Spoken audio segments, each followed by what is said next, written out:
Hello everybody and welcome to Mondoid, your one-stop shop for all things Project Zomboid. Wow, that was a bizarre intro. And this week, Mathisception. Ooh, creepy. If you have not seen Mondoid this week, it is a different take on the Mondoid. There is a little bit of text, but they don't really go over anything specific. As this Mondoid yesterday, we did a video Mondoid. Now, there is talks of it becoming a weekly thing, so instead of getting a blog every week, you get a video every week. Could be monthly, it could just be irregular, or it could be a one-off. We don't know. It all depends on how well it's received. I'm going to be talking about some of the stuff we talked about in the video, but I highly suggest you go here and just watch it. It's about 40 minutes long, so feel free to kind of jump around if you're looking for particular things. But we do talk in detail about quite a few things, when we can see certain things, how certain things are going, etc., etc. I'm going to do a quick rundown of what we talked about, some of my thoughts, and as always, wrap it up and try to be about 5 minutes. Again, I highly suggest you go check this out because they talk for 40 to 42 minutes-ish of all this stuff that we chatted about. So, let's get into it. So the first thing that we ended up talking about in the video is the 3D sprites. Now, I talked about how around alpha of the multiplayer, during closed multiplayer, there was the 3D models, but they were unfinished. They weren't wielding weapons because the weapons hadn't been properly rendered out yet for the characters to hold, and it was causing bugs and all this other stuff. But now, from my understanding and the way Andy's talking about it, that it is done. At least 90% done. Done enough where they're going to put it in the next beta build, and if it goes well, we will see it go live with build 25. Fingers crossed that no bugs pop up, because you never know. Things could, of course, pop up. That's why they go into beta branches and allow for much larger public testing. It's exciting because they talk about the benefits between going from hand-drawn character animations and character models to 3D, how much less memory it takes, and all the wonderful things that come along with it, like being able to easily render a person with a missing arm, say if you have to get your arm cut off, maybe later on in the development line where that's an available option for you.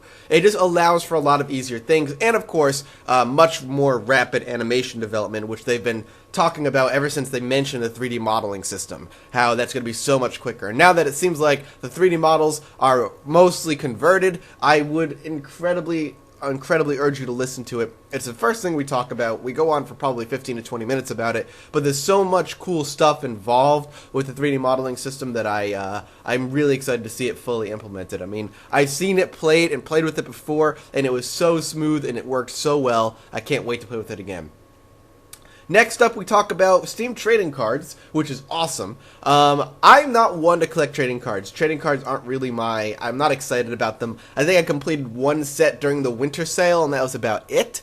But I will say that the Project Zomboid trading cards have some awesome art. I'm not going to go out of my way to look to trade and collect and finish like a pack of cards. It's not really my thing, but the artwork is awesome. Mash is a hell of an artist. One of my favorite things with her art in particular is how cartoony they look, but the use of colors in the Zomboid art pieces, particularly this one here, this is a trading card, I think. The uses of the darker and lighter blues adds this like little bit of depression to this happy, like, go-lucky Spiffo character. It's this cool contrast between upbeat and downtrodden. I like it a lot. And all the trading cards in there are really cool. Not only are they cool, but you should click on them and check the entirety of the art piece. Since the trading card only takes a snippet of the art itself, seeing the entire art piece is awesome. Seeing the full situation Spiffo finds himself in, as well as the tips that are at the bottom of all the trading cards. So, go check those out. It's really, really, really awesome. I'm really happy about that. Other big things that we ended up talking about was the map expansion. There is a map expansion under works, but for the most part, they wanted to kind of keep it under wraps for us to discover later. And this is something that Mash has talked about before. She's the one in the group that really, really enjoys keeping secrets, so that when the map expansion does come around, we have a lot of cool things we can explore and find ourselves. The only hint that they did give was something about a big building. The biggest building so far. So I'm really excited to see what that is. Other than that, as far as map expansion goes, we might be getting map expansions more quickly now because of how they're changing the workflow. Essentially, Andy was part of the map team. He has been removed from the map team mainly because he has so much stuff going on that his efforts are better focused elsewhere on the team. Character animations, 3D modeling, all that good stuff. So that's where he's kind of focusing on. That way the map team can focus purely on a lot of the map stuff. So thumbs up for that. I like new places. New places for me to explore, survive, and die in are always welcome in my book. And the final thing we talk about is the implementation of a tutorial. There is a tutorial coming. It is not going to be the Kate and Baldspot story. The reason that it's not going to be the Kate and Baldspot story is because people are begging for a tutorial really badly. Once you open a game up like this to millions of people, you're going to be seeing a lot of people saying, "What the hell am I doing?" Not, you kind of have to, as they say, cater to the lowest common denominator when it comes to gameplay. If somebody's just not getting it, there's a good chance that hundreds of those people are also not getting it. And we all know that there are still probably hundreds of people on the Steam forum saying they don't get how the game plays immediately, and that you can probably compound that number by a greater deal because there is a silent majority that just try to pick it up, play it, don't understand it, and then just leave it alone, don't really say anything.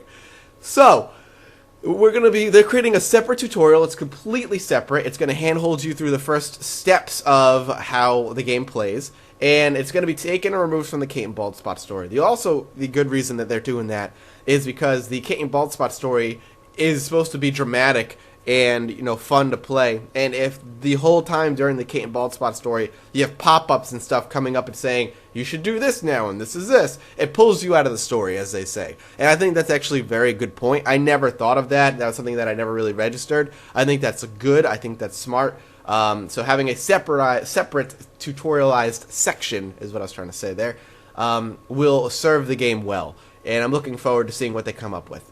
Of course, everything I just talked about was a rushed version of how we talked. I left out quite a few good tidbits on purpose. I suggest you go check it out, and after you're done listening to it, go to the forums on the Project Zomboid stuff and let them know what you think. If this is something that people liked more than written blogs, this is something that could very well become every week. So please check it out. Let us know how you thought of the Mondoid. And as always, if you're a once-a-weeker, I will see you next week. If you're a regular, I will see you later today. But as always, I'll see all of you next time. Bye-bye.